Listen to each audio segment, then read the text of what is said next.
Hello friends, তোমরা কেমন আছো? আশা করি সকলেই ভালো আছো। আজ আমি তোমাদের সাথে শেয়ার করব আমার বানানো মোচার চপ। প্রথমে মোচা ভালোভাবে ছাড়িয়ে নিতে হবে। মোচার ফুলের মধ্যে যে আঁশ থাকে সেগুলিকে আগে ভালোভাবে ছাড়িয়ে নিতে হবে। আর মোচা ছাড়ানো কমপ্লিট হয়ে গেছে।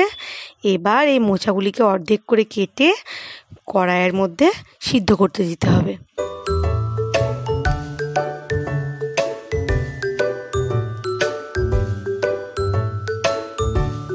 তাতে পরিমাণ মতো 1 চামচ লবণ দেব ও হলুদ দেব।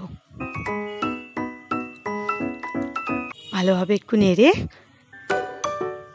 একটি পাত্র দিয়ে কড়াইটিকে ঢাকা দিয়ে দিতে হবে। পাশে আমি আলু প্রেসার কুকারে সিটি দিয়ে নিয়েছি এবং আলুটি ঠান্ডা হয়ে যাওয়ার পর মেখে রেখেছি। আর শুকনো খোলায় গোটা জিরে ও লঙ্কা ভেজে নিচ্ছি এবং বেসনও রেডি আছে। আবার কড়াইয়ের মধ্যে 2 চামচ তেল দিয়ে দিলাম। আগে থেকে কেটে রাখা পেঁয়াজ দিয়ে দিলাম। পেঁয়াজটিকে ভালোভাবে নেড়ে নিতে হবে।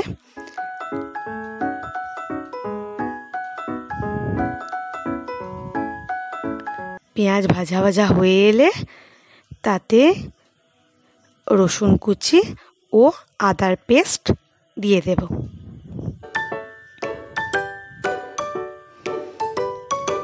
ভালোভাবে নেড়ে নিতে হবে এবং লাল লাল হয়ে ভাজা হয়ে এলে মেখে রাখা আলুটি দিয়ে দেব।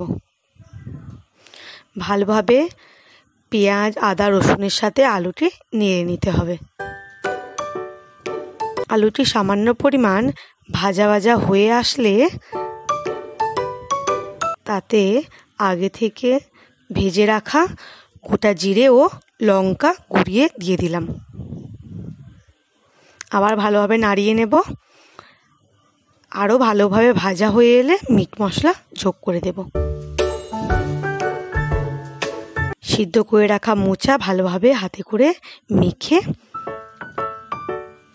আলুর পুরের মধ্যে দিয়ে দিলাম।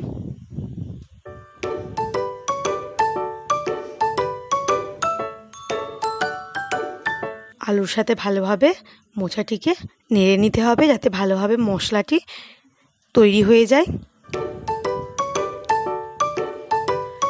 আলুর পুর আমাদের রেডি হয়ে গেছে। তারপর আলুর পুরটিকে চপের শেপে তৈরি করে নিলাম এবং গরম তেলে বেসনের মধ্যে দিয়ে ছেড়ে দিলাম এবং 5 মিনিটের মধ্যেই তৈরি হয়ে যাবে মোচার চপ। আশা করি তোমাদেরও খেতে খুবই ভালো লাগবে এবং তোমরা বাড়িতে বানিয়ে ফেলো এই মোচার চপ।